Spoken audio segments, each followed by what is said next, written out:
Caso Giovanni Segantini, relatado pelo Sr. de Vesme.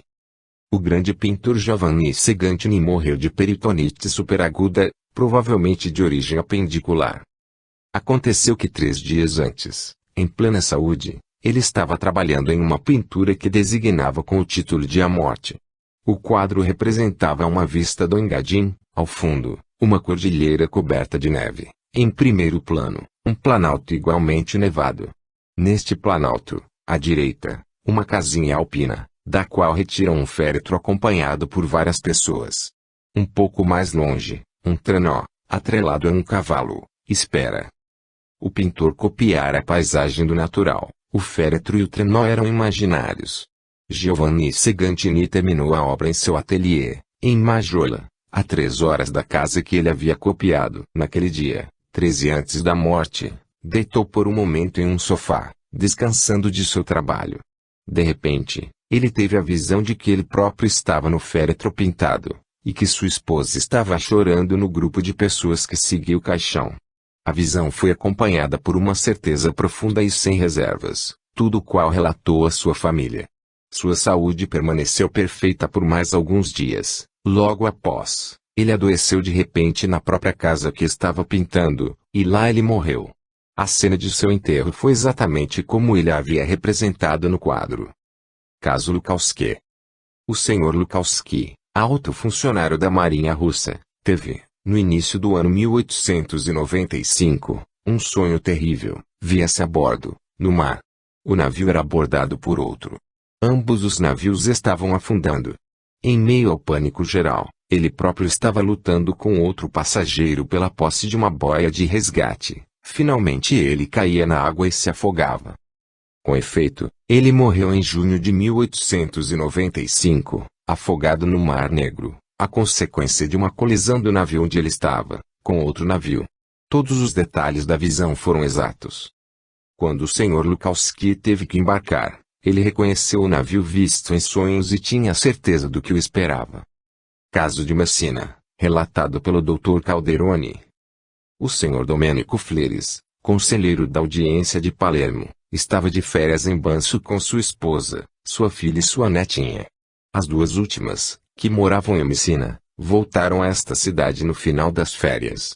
Ao se despedir, a menina, beijando a avó, disse-lhe com insistência que não haveria mais. Pouca importância foi dada às palavras da garota. Na tarde de 27 de dezembro, a menina colocava o toucado noturno, ajudada por sua mãe. Quando a mãe estava calçando as meias nela, a menina disse: "Mãe, você está colocando as meias da morte em mim." Ela repetiu essas palavras, apesar dos protestos e tristeza de sua mãe, até que adormeceu. Poucas horas depois, sobrevinha a terrível catástrofe que destruiu Messina. A menina pereceu esmagada sob os escombros da casa. Caso de Edimburgo. Um menino de 8 anos cujos pais viviam em um castelo nos arredores de Edimburgo, brincava um dia tranquilamente, quando de repente o viram empalidecer e permanecer imóvel. Após alguns instantes, a criança disse as seguintes palavras: "Vejo um menino dormindo, deitado em uma caixa de veludo com uma colcha de seda branca, ao redor há grinaldas e flores. Porque meus pais estão chorando. Esse menino sou eu." Depois o menino volta a si, continua brincando, esquecido do anterior e surpreendido ao ver a emoção dos pais. Uma semana depois, o garoto se afogou em um pequeno lago próximo ao qual brincava no parque. A premonição de uma mãe. Este caso me lembra uma premonição, que testemunhei, e que vou relatar para terminar, embora não seja uma auto-premonição, mas de uma premonição de uma mãe a respeito de seu filho. Uma de minhas clientes, a senhora R., avisou-me uma manhã e disse estas palavras: "Doutor, peço-lhe desculpas por tê-lo incomodado. É para meu terceiro filho. Não tem nada. Só um pouco de gripe, 38,2 graus de temperatura. Você sabe que estou acostumada com as doenças comuns de meus filhos. Eu não teria, portanto, recorrido a você. Mas fiquei assustada por um sonho e avisei-o simplesmente para me tranquilizar. Há 5 dias, à noite, tive uma visão atroz. Vi este menino morto em sua caminha. Estava rodeado de velas acesas e enfeitado para o enterro. Assustada, corri para o quarto das crianças. Todos eles dormiam pacificamente. Nos dias seguintes, a saúde do menino continuava perfeita. Só esta manhã o encontrei abatido. Tomei sua temperatura, encontrei uma leve febre e, obcecada pelo meu sonho, mandei chamar você imediatamente. Examinei o menino. Ele não apresentava qualquer sintoma de afecção visceral ou febre eruptiva. A auscultação também deu resultado negativo. Terminei com um exame de garganta e encontrei uma forte angina de difteria. As amígdalas estavam cobertas por falsas membranas. Era evidentemente uma difteria evoluindo dissimuladamente, sem dor, sem sintomas alarmantes, mas mesmo assim muito grave. Esta é, como se sabe, uma forma comum de difteria. Fiquei muito surpreso, pois naquela ocasião não havia epidemia. Era um caso isolado e a origem da doença ficou no mistério. Eu imediatamente coloquei nele uma injeção massiva de soro antidiftérico. À noite, a situação era grave. O menino estava muito pálido e completamente prostrado. A difteria havia invadido a laringe, havia tosse grupal e sibilâncias. Repeti a injeção de soro e preparei o entubamento para caso de ameaça de asfixia. Mas durante a noite os efeitos do soro começaram a ser notados. A partir do dia seguinte a melhora era visível e o menino começava a desprender as falsas membranas. Curou completamente. A premonição, portanto, não foi cumprida.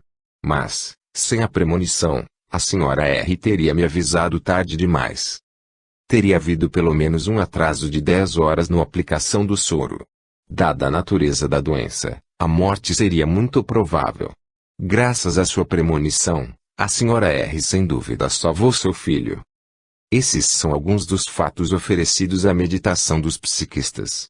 Vou abster-me de qualquer comentário pessoal por enquanto. Nisto permaneço fiel à minha convicção de que não pode haver interpretação isolada deste ou daquele grupo de fenômenos metapsíquicos, que toda a psicologia normal e supranormal forma um bloco, capaz de ser explorado em detalhes, mas que, para ser realmente conhecido, precisa de uma visão geral alta e clara do conjunto. Capítulo 4. As experiências do Dr. Osti sobre a lucidez com objetivo humano. O Dr. Osti é um metapsiquista que conhece melhor, teórico e praticamente, a lucidez com objetivo humano.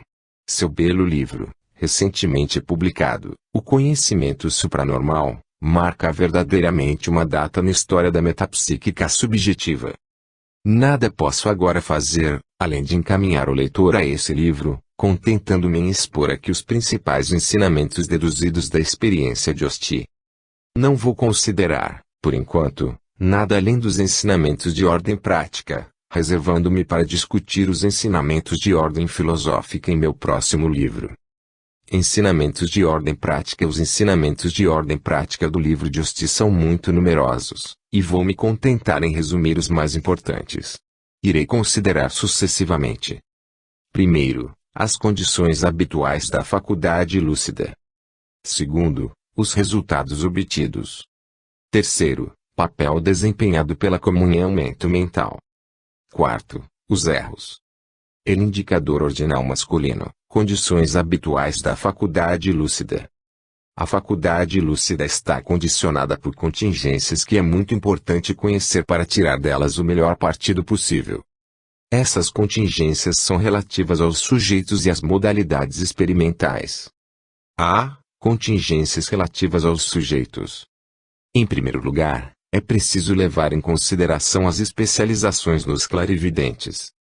De início, a faculdade lúcida parece não ter limites. Na realidade, a experiência mostra que não existe clarividente universal. Na mediunidade subjetiva, como na mediunidade objetiva, os sujeitos sempre chegam a se especializar mais ou menos estreitamente. Essa especialização, uma vez estabelecida, é quase imutável. O Dr. Osti observa a grande importância prática desta verificação.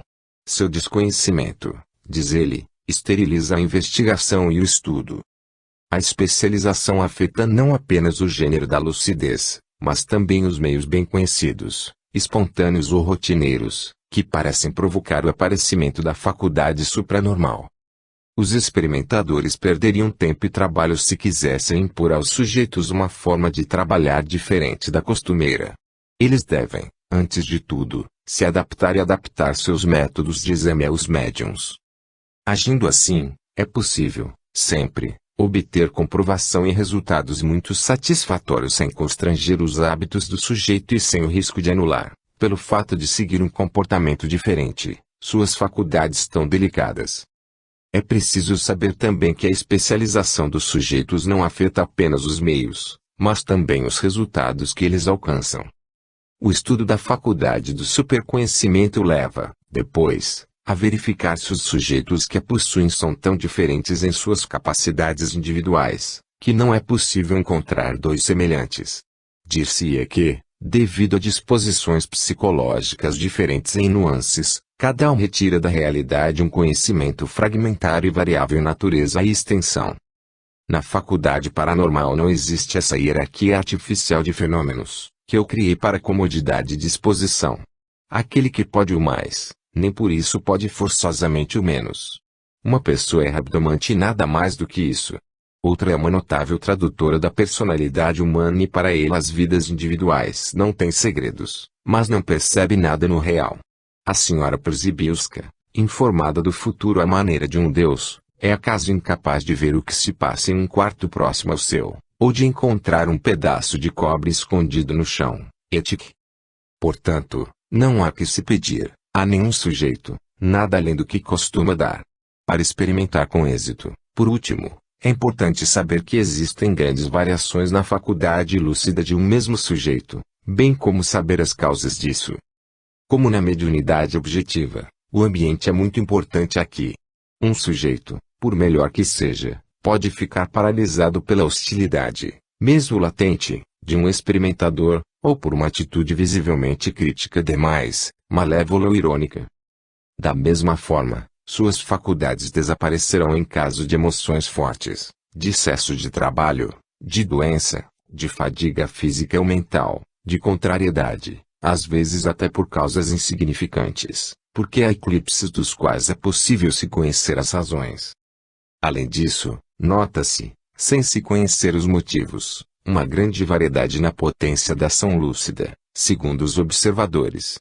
Certas pessoas, diz Hosti, são traduzidas por todos os sujeitos. Outras muito bem, moderadamente ou mal, dependendo dos sujeitos. Algumas, em suma, quase parecem intraduzíveis para qualquer sujeito. B. Contingências relativas às modalidades experimentais.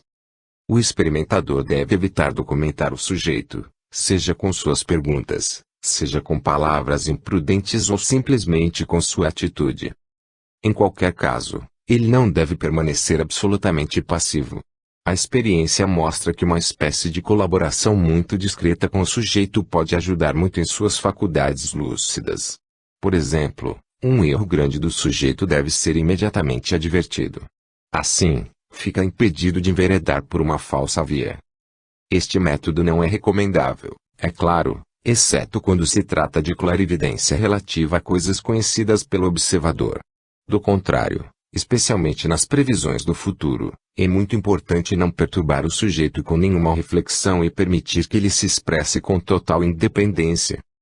É condição capital, para obter um bom rendimento das faculdades lúcidas, estabelecer a relação entre o sujeito e a pessoa cuja vida vai ser traduzida. O melhor meio de estabelecer essa relação é a presença direta dessa pessoa diante do vidente. É preferível que não haja testemunhas, pelo simples motivo de que essa lucidez pode ficar confundida por uma das testemunhas em vez de ser reservada para o consulente. Na ausência da pessoa a traduzir, o contato deve ser estabelecido, seja por meio de alguém que conheça essa pessoa, seja por meio de uma carta, uma fotografia, qualquer objeto que lhe pertença ou que tenha estado em contato com a pessoa. O papel que os objetos desempenham na clarividência merece um estudo aprofundado. A condição mais comumente favorável é aquela em que a produção do superconhecimento é obtida colocando-se nas mãos do sujeito um objeto possuído, ou melhor, habitualmente tocado pelo ser distante que se tenta perceber. Pode servir qualquer tipo de objeto. É uma questão de nuances de sensibilidade. Alguns sujeitos encontram o melhor excitante de sua faculdade no toque, seja na matéria orgânica da pessoa dada como objetivo, cabelo, unhas, dentes, sangue, um fragmento de zérese cirúrgica, etc., seja no toque de uma peça de roupa interior, um pedaço de vestido, uma joia, etc., objetos que, naturalmente, sofreram o contato prolongado e quase exclusivo de um ser. Outros sujeitos preferem um pedaço de papel escrito, desde que não tenha sofrido posteriormente muitos contatos de outras pessoas, etc. Mesmo para sujeitos que normalmente trabalham dessa forma, nem sempre é necessário que o objeto utilizado tenha esse caráter de intimidade e exclusividade. O suporte às vezes pode ser tão leve que tenho conseguido trabalhar com um sujeito em hipnose sobre pessoas distantes, colocando em sua mão, por exemplo, um livro da minha biblioteca lido meses antes pela pessoa de referência, ou, mais ainda, fazendo tocar o braço de uma poltrona em que essa pessoa se sentou, etc. Acreditamos que a tenuidade do suporte aumenta ainda mais quando o objeto usado efetivamente nunca foi tocado pela pessoa cuja percepção ele facilita, mas apenas fazia parte do ambiente íntimo de sua vida. E ainda acreditamos que soube muito mais no sentido da incoerência do intermediário na experimentação com fotografias. Sendo a imagem o resultado final da influência dos reflexos luminosos de um ser humano sobre certos produtos químicos instáveis, ela é produzida, no entanto, como suficiente para se obter a relação. Mas ainda, foi apontada como produzida acidentalmente, e eu a reproduzi. A percepção metagnômica de uma pessoa distante, desconhecida do experimentador, colocando nas mãos do sujeito um papelão do qual uma imagem fotográfica havia sido previamente destacada. Levando ainda mais longe a prova do sentido especial dos sujeitos, obtive o aparecimento de sua faculdade metagnômica com o simples toque da fotografia de um sujeito pertencente a uma pessoa distante. Como funcionam os objetos para que a clarividência apareça? Sabe-se que os psicometristas emitiram a hipótese, aliás, perfeitamente inverossímil, de que o objeto conserva, como fotografados nele, os eventos do ambiente em que tinha figurado. Segundo os fatos têm refutado essa hipótese. Cenas evocadas na vida de uma pessoa ocorreram muitas vezes longe do ambiente do objeto, em ocasiões quando o objeto não estava na posse daquela pessoa há muito tempo atrás. De todas as suas pesquisas, Osti deduz o seguinte: o papel do objeto colocado nas mãos dos sujeitos não é o de fornecer diretamente a matéria misteriosa de seus relatórios. O objeto aparece como um meio, temporariamente necessário para alguns, não necessário para outros, de alcançar a verdadeira fonte de informação.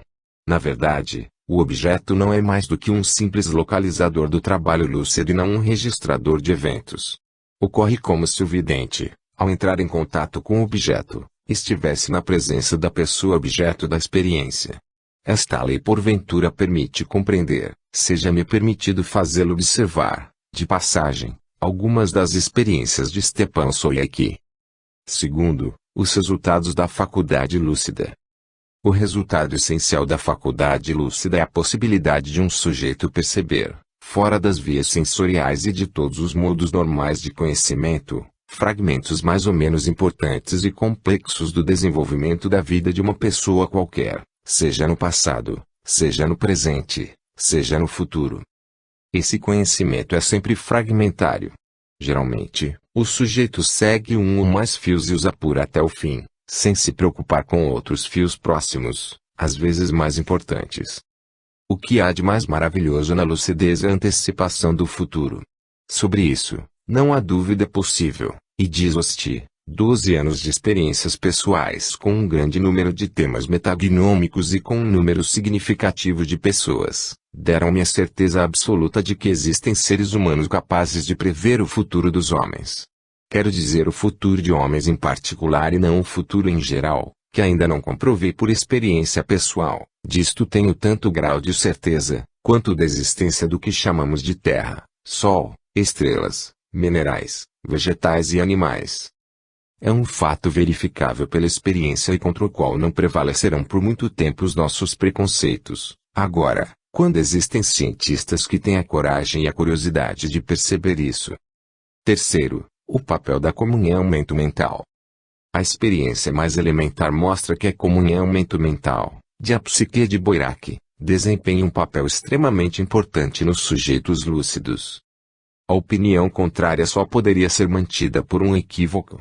A diapsique foi negada às vezes porque o pensamento consciente e voluntário quase nunca foi transmitido do observador para o sujeito. Mas analisando os resultados da ação lúcida, vê-se logo que a transmissão do pensamento consciente torna-se mais fácil quando é involuntária. Já o pensamento subconsciente é transmitido com extrema frequência e com facilidade. Utilizem-se de sujeitos sensíveis à modalidade subconsciente do pensamento, diz Osti, e a demonstração rigorosamente científica da diapsique não passará de uma brincadeira. Uma prova importante da transmissão da mentalidade subconsciente é dada pelo fato de que para toda pessoa colocada na presença de um sujeito, o que ele sabe dessa pessoa de acordo com a realidade aumenta a precisão e abundância da informação metagnômica. Eis outra prova. Nas previsões para o futuro são indicados com abundância e precisão os acontecimentos particulares a uma pessoa. Pelo contrário, os acontecimentos de caráter geral só são percebidos na medida em que afetam essa pessoa. O caso da previsão Sonreal sobre as guerras franco-alemãs é típico a esse respeito. A experiência de Osti é categórica. Dos sujeitos estudados por ele, de 1910 a 1914, nenhum deles previu a guerra. Mas muitos previram mortes violentas causadas pelo fato da guerra. Pelo contrário, muitos mobilizados que voltaram ilesos e cuja situação geral de existência não havia sido modificada pela guerra, não haviam recebido, dos sujeitos que eles tiveram a oportunidade de consultar antes, nenhuma previsão relativa ao grande acontecimento. Para eles foi transmitido conhecimento supranormal como se a guerra tivesse sido apenas um incidente geral sem importância particular. Nada mais surpreendente e notável, conclui Osti, do que a frequência de presciência das fases de existência da personalidade humana, em oposição à extrema raridade de presciência dos eventos gerais. De sua experiência sobre as modalidades da clarividência, que estudou por muitos anos, Osti é levado a formular a seguinte regra, que merece ser chamada de lei de Osti. Quando um sujeito revela momentos na vida de uma pessoa que está em sua presença, é dessa pessoa que vem seu conhecimento paranormal. Esta regra é igualmente verdadeira para o passado, o presente e o futuro. Veremos, a propósito dos ensinamentos filosóficos, quais são as induções capitais que esta lei envolve. Quarto, os erros. Não haveria razão para nos determos em falar sobre os erros nos sujeitos lúcidos, erros naturalmente muito frequentes, se o seu estudo não nos trouxesse ensinamentos preciosos. Qualquer que seja o poder de suas faculdades, os sujeitos erram muitas vezes e erram toscamente. Esta afirmação não tem qualquer importância filosófica. Tanto em metapsíquica subjetiva quanto em metapsíquica objetiva, os casos negativos nada podem provar. Mesmo no caso de se acumularem milhares deles contra um único caso positivo bem estabelecido. O professor William James afirmava com humor esta verdade: para derrubar a lei de que todos os corvos são pretos, disse ele, não é preciso buscar o modo de provar que nenhum corvo é preto. É só provar que existe um corvo branco, apenas um, é o bastante. As pessoas que raciocinam e disparatam sobre os eclipses, os erros e as mentiras da mediunidade, deveriam ter muito presente na imaginação a fórmula de W. James.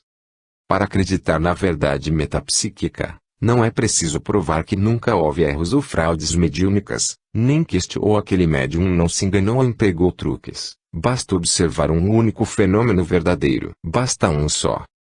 Quanto à lucidez, a frequência dos erros impõe, do ponto de vista prático, uma grande reserva. A lucidez pode dar informações muito importantes sobre o passado, o presente ou o futuro. Mas essas informações nunca devem ser aceitas senão como indicações e a benefício de inventário. Osti consagrou um capítulo muito curioso e muito importante aos erros e suas causas.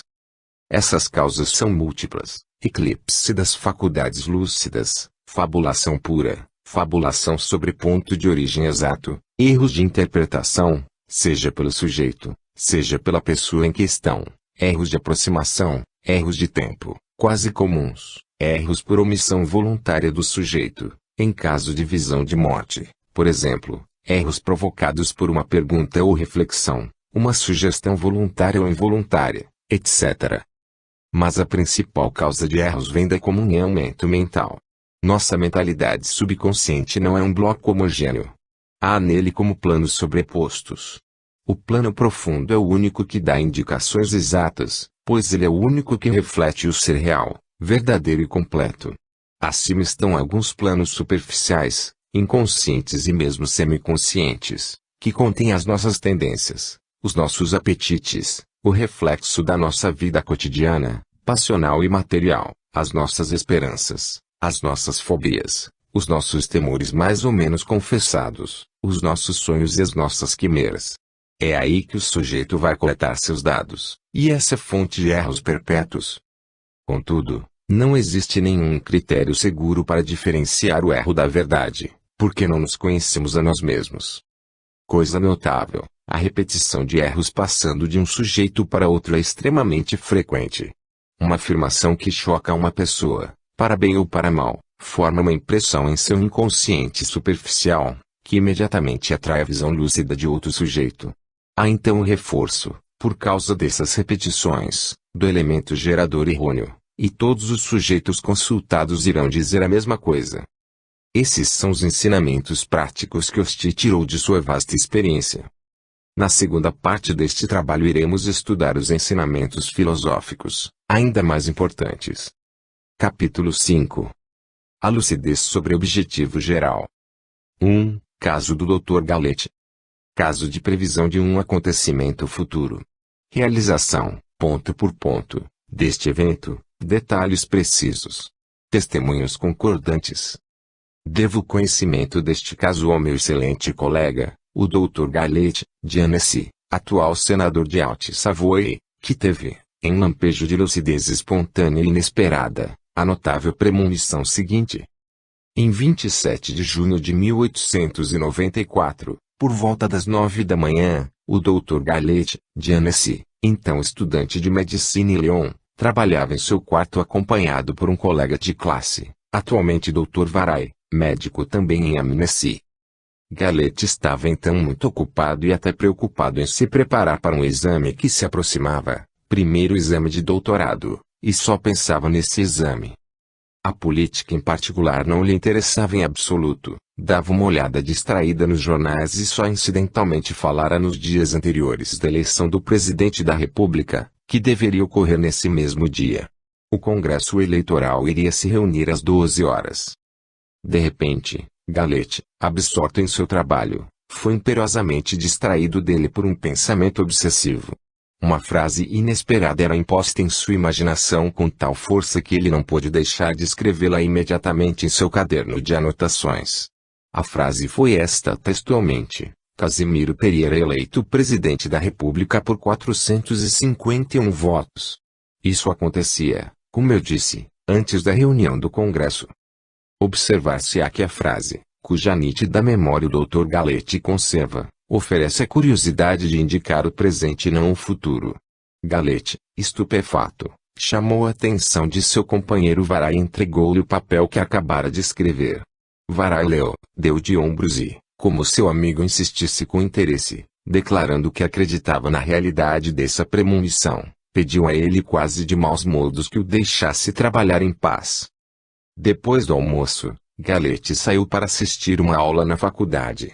No caminho, ele encontrou dois outros estudantes, o Sr. Bouchet, atualmente médico em Cruzelles, Haute-Savoie, e o Sr. Deborne, hoje farmacêutico em Tonon. Galete anunciou-lhes que Casimiro Pereira seria eleito por 451 votos. Apesar das risadas e zombarias de seus companheiros, ele continuou a afirmar repetidamente sua convicção.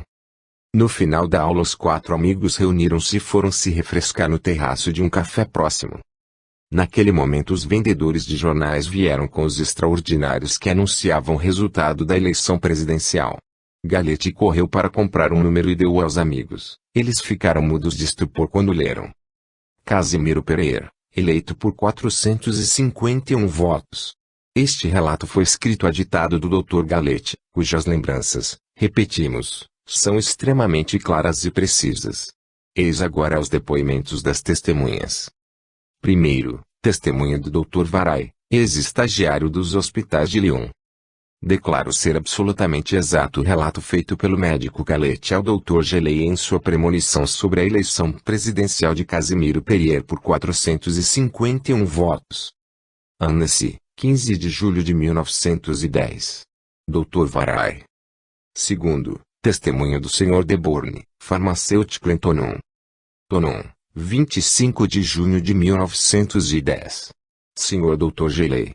Lembro-me perfeitamente do acontecimento do qual o Dr. Galete foi herói em 27 de junho de 1894. Na presença dos doutores Varai e Bochete e de mim, ele anunciou 451 como número de votos que conseguiria Casimiro Perier, candidato à presidência da República. O tempo transcorrido, 16 anos, não me permite especificar a hora ou o local onde ocorreu, mas a lembrança do fato permaneceu gravada em minha memória, e posso afirmar a veracidade do relato do Dr. Galete, como você me indica. Receba, Sr. Doutor, a expressão de minha maior consideração. C. Deborne. Terceiro, testemunha do Dr. Bochete. Cruzeiles, 28 de junho de 1910. Meu querido colega, você terá a bondade de me perdoar pela demora em responder a sua carta de 23 de junho. Naquela data eu ainda não havia retornado do período de treinamento militar que estava passando em Lyon. Lembro-me, de fato, que antes da eleição presidencial de Casimiro Perier, o Dr. Galete, passeando comigo e um ou dois amigos pela Rua da República, em Lyon, nos disse: Casimiro Perier será eleito por 451 votos. Como não prestávamos muita atenção a tal ideia, o nosso amigo Galete teve o prazer de repeti-la várias vezes, insistindo naquele número e afirmando como se tivesse certeza daquele resultado. Tão pouco quanto foi o crédito que demos a uma previsão fantástica, tanto maior foi nossa surpresa quando soubemos o resultado da eleição. De minha parte, acredito em uma dessas surpresas do acaso, que muitas vezes realiza aquilo que se pensa. De qualquer forma, essa necessidade de afirmar e repetir até a saciedade uma coisa que pouco nos interessava naquela época, mostra bem que se tratava de um fato surpreendente que merece chamar a atenção dos psiquistas. O que eu gostaria de saber é se meu amigo, o Dr. Galete, teve outras visões do futuro e se os fatos provaram que ele estava certo. Eu quero perguntar o seguinte: existem pessoas possuidoras de uma espécie de faculdade de adivinhação? Existem, permitam-me a palavra, profetas. Ou então esses fenômenos aparecem de modo irregular em qualquer indivíduo? Eis uma questão interessante para se estudar, e acredite-me, caro colega, que a partir de hoje terei o maior prazer em colaborar com você e em acompanhar de perto esses fatos, para os quais muito agradeço a você ter chamado a minha atenção. Receba, meu caro companheiro, a segurança da minha afetuosa simpatia. Dr. Bochete.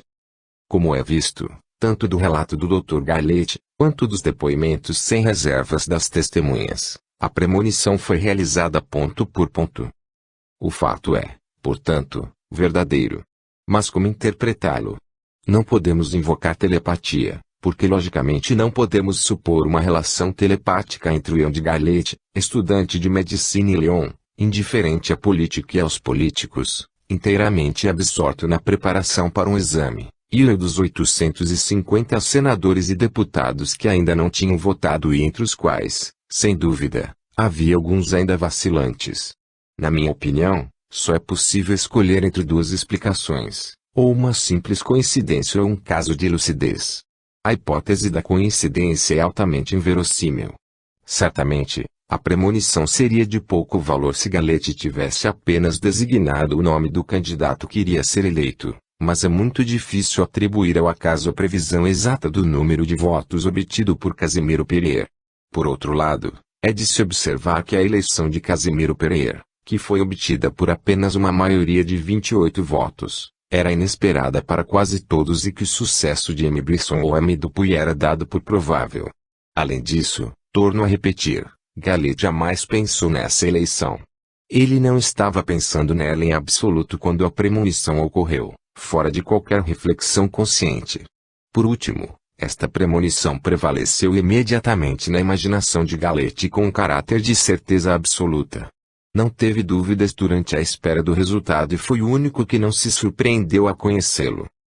São argumentos muito sérios a favor da hipótese de lucidez. Por outro lado, Galete teve outras muitas vezes premonições realizadas. Um dia, por exemplo, suas faculdades de lucidez manifestarão-se de uma forma igualmente inesperada e perfeita. Este caso não está apoiado, infelizmente, como anterior, com depoimentos indiscutíveis. Estava ele nas corridas de Lyon, ainda estudante, quando teve 6 vezes consecutivas, antes da largada dos cavalos, a visão mental de um número que a cada vez foi o do cavalo vencedor. Ele anunciou isso com antecedência, todas as 6 vezes, para um colega de classe estupefacto e entusiasmado. Galete, no entanto, tentou em vão em outras ocasiões renovar suas premonições. Nunca conseguiu fazer que nascesse quando ele as evocou. Já aconteceu com ele durante uma viagem ter de forma surpreendente a sensação do já visto. Na época em que ocorreu a premonição relativa a Casimiro Pereira, ele costumava fazer com seus colegas de classe algumas experiências elementares de mediunidade física muito bem-sucedidas. Ele possui, em minha opinião, faculdades mediúnicas evidentes, embora não desenvolvidas. Apresenta muito claro o sinal de Maxwell, manchas na íris. De tudo o que foi exposto, acho que posso deduzir que o caso do meu colega é um caso verdadeiro de lucidez, e de lucidez relativa a um acontecimento futuro. Contudo, se bem são bastante frequentes, ao parecer, os casos de previsões do futuro verdadeiramente realizadas são, pelo contrário, raramente observados em condições que não deixem margem para dúvidas e mais raramente ainda apoiados por testemunhos concordantes. É por isso que a premonição do Dr. Galete, notável por sua clareza, simplicidade e precisão, e comprovada em excelentes condições, pareceu-me digna, por todos os conceitos, de ser registrada. 2. Caso da Sra. Przebiuska. Caso de lucidez em futuro. Predições inteiramente feitas com detalhes precisos. Algumas predições extraordinárias foram feitas durante a última guerra russo-polonesa por um médium auditivo, a Sra. Przebiuska. A Sra. Przebiuska não é uma médium profissional, ela só dá sessões privadas em presença de alguns amigos. Ela ouve as mensagens que lhe são transmitidas e diz o seu conteúdo em voz alta, que as testemunhas escrevem enquanto ela fala. Todas as comunicações citadas a seguir foram lidas e assinadas pelos membros do Comitê Central da Sociedade de Estudos Psíquicos de Varsóvia imediatamente após as sessões da Sra. Przebiuska, muito antes dos eventos preditos acontecerem. Por exemplo, a primeira mensagem, obtida em 10 de junho de 1920, foi lida na sessão do Comitê Central em 16 de junho de 1920, sob a presidência do Sr. Pelebiedziński, presidente. Isso foi feito com todas as mensagens, cuja realidade é atestada por numerosas testemunhas competentes.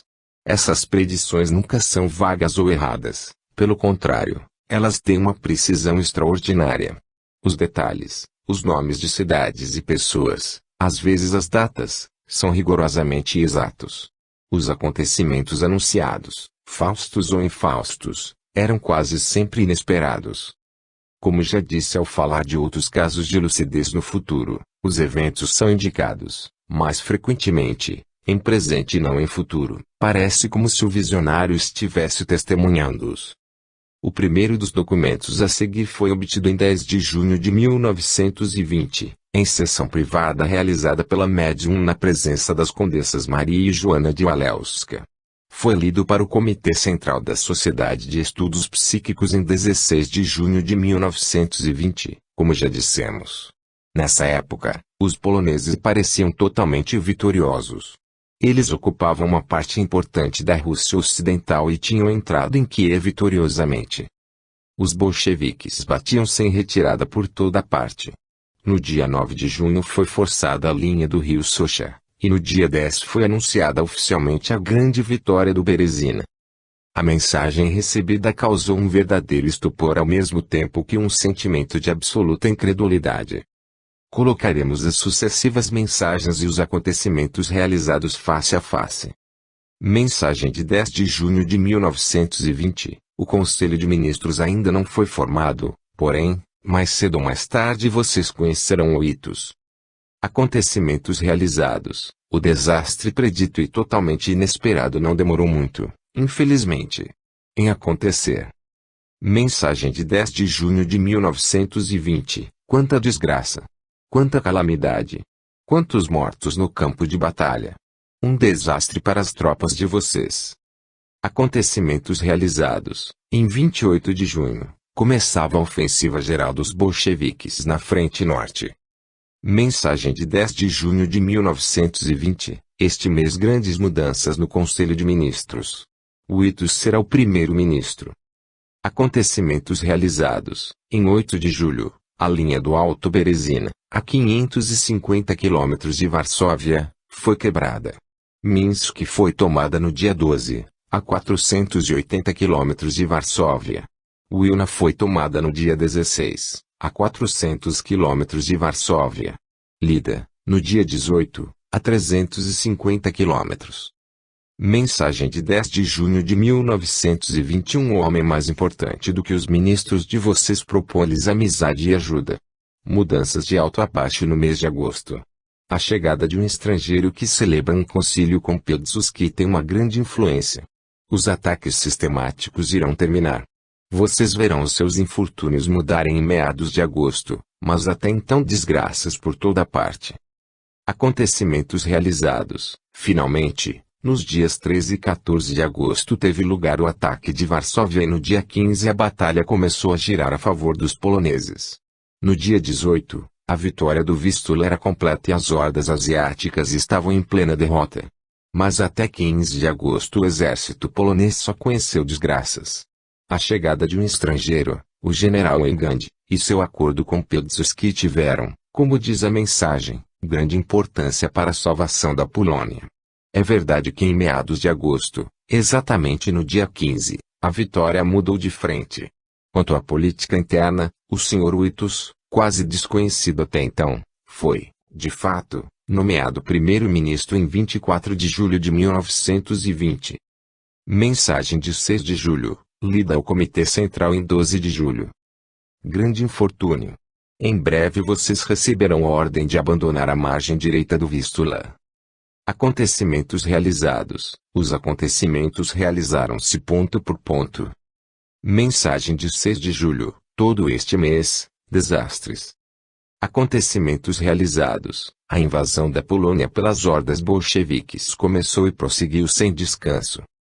Mensagem de 6 de julho. O poder de Lenin cresce. Uma leva de homens invade seu país. Vocês abandonam seus campos. Mas não tenham medo. Eu abençoo sua cidade. O infortúnio atinge apenas a margem direita do Vístula e tudo vai mudar para melhor. Os assistentes então fazem a seguinte pergunta: os bolcheviques entrarão em Varsóvia? Resposta: Varsóvia não está na margem direita. Eles não entrarão em Varsóvia. Mensagem de 12 de julho, lido ao Comitê Central em 21 de julho. Minsk, Kovel, Wilna, são tomadas. Perto de Kovel, muitas pessoas ricas são fuziladas. Notícias horríveis vêm das províncias. Mas tudo vai mudar em um mês. A multidão de defensores de vocês aumenta. Quando julho acabar, sua força será maior do que a dos bolcheviques. Eles vão invadir suas terras. Desgraça horrível. Mas as tropas de Lenin são dispersas em agosto. A grande mudança é no dia 15 de agosto.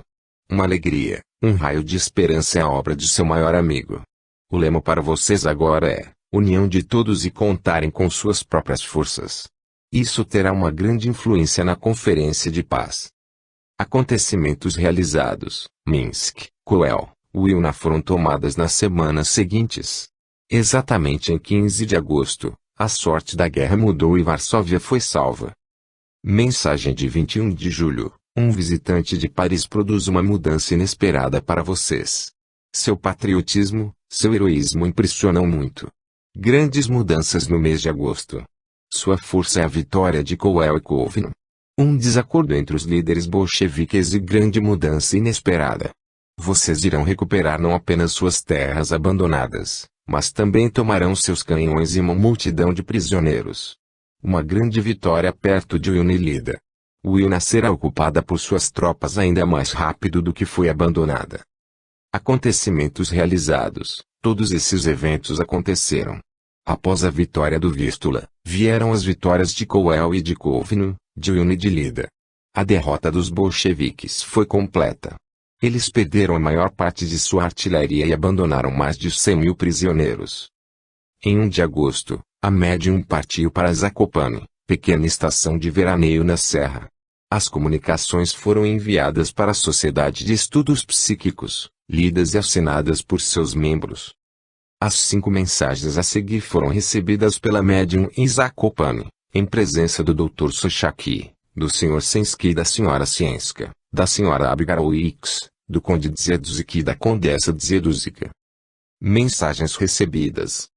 6 de agosto de 1920, em Zakopane a Rússia está vitoriosa e as maiores forças estão junto a Minsk e Terespol. O exército polonês está em derrota em todos os lugares. De repente, uma ajuda da França e uma grande alegria no dia 15 de agosto. Varsóvia não será tomada. O exército de vocês, que estava disperso, está se reunindo. Os soldados dos sovietes são dispersados e varridos. Você sabe que Varsóvia está em desespero. Todos os arredores de Varsóvia estão ocupados pelos inimigos. Cada dia acrescenta notícias horríveis.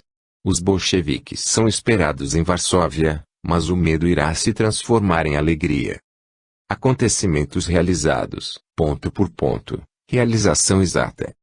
13 de agosto de 1920, no momento mais angustiante, falava-se em Zakopane que Varsóvia já estava ocupada pelo inimigo. Grandes mudanças. A França envia ajuda. Os bolcheviques foram expulsos da cidade de Przasnysk. Seu velho chefe pega em armas e leva vocês à vitória. É a segunda-feira depois de 15 de agosto. O inimigo não tomará sua cidade. Vocês são fortes. Esperem a segunda-feira. Não desesperem. Mais 7 dias e vocês terão grandes vitórias. O seu amor pela pátria, o seu heroísmo e o milagre da Virgem Santa salvaram a cidade. Rezem a Nossa Senhora para lhes dar forças para esperar esses 7 dias. Acontecimentos realizados, ponto por ponto, realização exata. Mensagem de 14 de agosto de 1920, que alegria! As tropas inimigas estão dispersadas. Acontecimentos realizados, este evento ainda não havia ocorrido, mas era iminente. Mensagem de 15 de agosto de 1920, uma provocação e uma desgraça em Zeldou, Soldar. Há uma enganação por parte dos prussianos e dos bolcheviques. Varsóvia, radiante, com ânimo elevado e regenerada com a rapidez do raio. Tem uma força milagrosa. Como combate. O mundo inteiro olha para ela e se maravilha com sua vitória. Hoje é a grande mudança. Uma ponte destruída em Modlin. Amanhã outro raio de esperança. E depois de amanhã. Que alegria! Que esperança! Seu país está livre de inimigos mais cedo do que se poderia acreditar. Os bolcheviques tentam cercar Lemberg. Eles passam o rio Stripa, mas, repito, eles não vão tomar Lemberg. Os bolcheviques juraram que estariam em Lemberg na terça-feira de manhã, mas isso não é verdade. O exército de Budiane é dispersado perto dessa cidade. Acontecimentos realizados. Impossível ser mais exato e preciso. Tudo, absolutamente tudo, é verdade. Os detalhes e fases da Batalha do Vístula. A tentativa sobre Lemberg. A cumplicidade dos prussianos em Soldau ao deixar as hordas passarem derrotadas pela Prússia Oriental. Observe-se a ordem inversa deste último episódio descrito em primeiro lugar. Mensagem de 19 de agosto de 1921, dentro de um mês. Grandes vitórias e um novo desastre para os bolcheviques. Derrota completa dos inimigos. Acontecimentos realizados. Foi, de fato, a vitória de Rovno. Vê-se, pela extrema precisão e verdade dos detalhes, que esta predição pode ser comparada à previsão de Sonhel sobre as guerras de 1870 a 1871 e 1914 a 1918. Ela merece destaque em nossas provas clássicas de lucidez em futuro. Segunda parte, a ectoplasmia. Introdução. Entre as obras expostas nos congressos metapsíquicos de Copenhague e Varsóvia, as memórias do chamado fenômeno de materialização, a externalização da substância ectoplasmática e sua organização em formas definidas, parecem ter impressionado particularmente os congressistas. A afirmação repetida de tantos investigadores de boa-fé, sua certeza absoluta, a analogia de suas observações, os detalhes de suas experiências constituem, com efeito, material científico que se impõe, de boa vontade ou por força, a atenção daqueles mais cautelosos contra nossos estudos. Por outro lado, os adversários da metapsíquica não podem mais colocar como desculpa o seu horror às teorias místicas. Todas as memórias lidas nos congressos, por mútuo acordo, deixaram de lado as interpretações prematuras. Elas nada mais fizeram do que apresentar fatos e as induções racionais que esses próprios fatos trazem por si mesmos. Nessas memórias não se trata, de forma alguma, sobre fantasmas de mortos ou de vivos, de espíritos ou de gênios, do sobrenatural ou mesmo do supranormal. Todas falam muito simplesmente de um fenômeno biológico, de imenso interesse, certamente, mas menos incrível do que parece à primeira vista, porque agora a gênese e algumas de suas condições essenciais já são conhecidas. Mas ainda, até mesmo na fisiologia normal e na biologia animal, são encontradas analogias ou pelo menos pontos de contato entre os detalhes do processo ectoplasmático e certos fenômenos classificados nas ciências naturais. A materialização hoje não é mais, portanto, aquela manifestação maravilhosa e quase milagrosa que foi descrita e comentada nas primeiras obras espíritas. É por isso que podemos, e em minha opinião devemos, substituir a palavra materialização pela palavra ectoplasmia. Consideremos o fenômeno friamente, analisemo-lo sem nos preocupar com as condições dos detalhes que ainda não conhecemos, das forças diretrizes que até agora não pudemos encontrar. Vamos nos contentar com aquilo de que temos certeza, e isso já é formidável.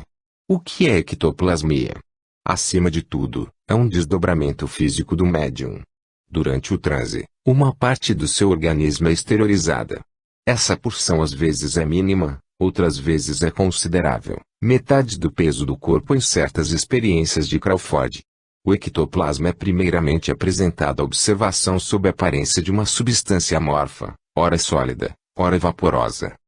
Depois, em geral muito rapidamente, o ectoplasma amorfo organiza-se, à sua custa, surgem novas formas que podem ter, quando o fenômeno é completo, todas as capacidades anatômicas e fisiológicas dos órgãos biologicamente vivos. O ectoplasma tornou-se um ser ou uma fração do ser, mas que depende sempre estreitamente do corpo do médium, do qual é uma espécie de extensão, e no qual é reabsorvido ao final da experiência.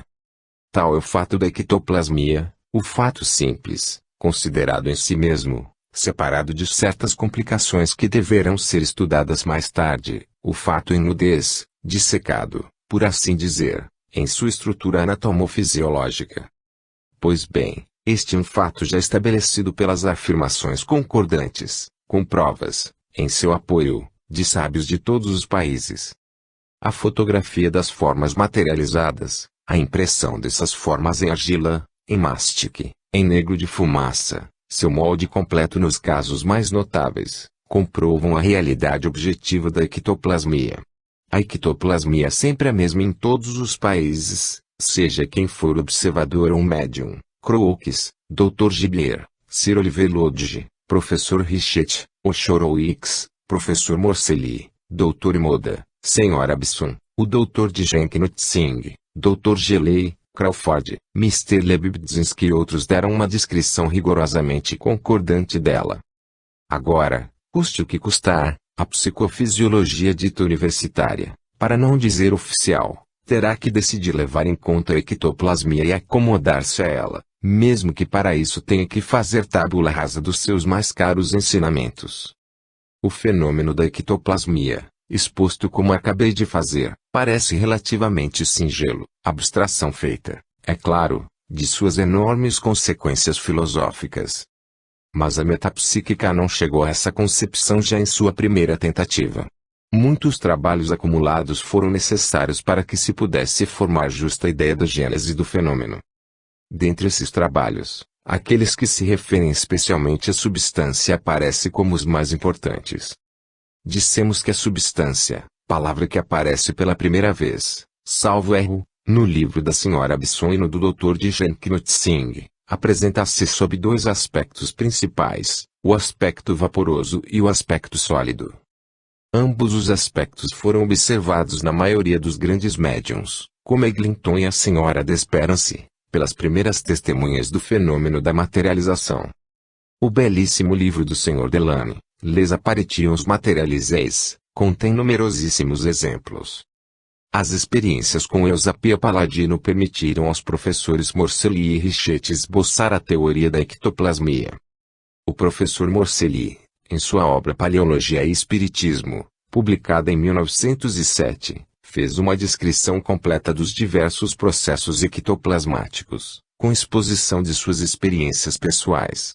Ele também formulou, e esse é seu principal título de glória na metapsíquica, a primeira teoria explicativa do fenômeno. Discuto essa teoria em um livro que está em preparação. Basta dizer agora que é baseado na existência de forças biopsíquicas até então desconhecidas. O professor Morcelli supõe uma espécie de radioatividade humana suscetível de dar origem à substância dos ectoplasmas. A ideia diretiva do fenômeno teria, segundo ele, sua origem no psiquismo subconsciente do médium. É, em suma, a teoria que foi desenvolvida e discutida em todos os lugares recentemente. Eis o que Sir Oliver Lodge diz a respeito dos ectoplasmas, nas minhas primeiras sessões com Eusapia, na casa do professor Richet, em Carqueirane. Por vezes vi uma protuberância emergir do lado da médium, sem que o vestido opusesse a isso qualquer obstáculo. Essa protuberância parecia ser, naquela luz fraca, um corpo esbranquiçado, amorfo, de aparência sólida, e se a ponta dessa forma tocasse um dos espectadores, ele dizia-se tocado ou segurado por uma mão. Alguns contatos no braço ou pescoço de um ou outro dos presentes foram as manifestações mais frequentes obtidas por Eusapia, de tão frequentes, tornaram-se fúteis para nós. Essas protuberâncias eram mais perceptíveis do que visíveis, mesmo com luz suficiente. Às vezes eram vistas sem serem tocadas, sem dúvida porque não se alongavam o suficiente para fazer o contato. Um dia, sentado à parte do grupo, tenho observado em silêncio uma dessas protuberâncias durante 1 minuto, como ela se alongava e encolhia para se alongar novamente e chegar a tocar o Sr. Maieres nas costas. Imediatamente ele exclamou que estava sendo tocado, embora não tenha sido avisado das tentativas feitas ou de minhas observações silenciosas. Eu também lembro perfeitamente que o Sr. Maieres, de terno branco por causa do calor, recebeu uma vez uma forte batida nas costas. Eu estava sentado atrás dele e podia vê-lo muito bem, mas não pude distinguir o agente que estava operando. As teclas de um piano também desceram sem contato visível.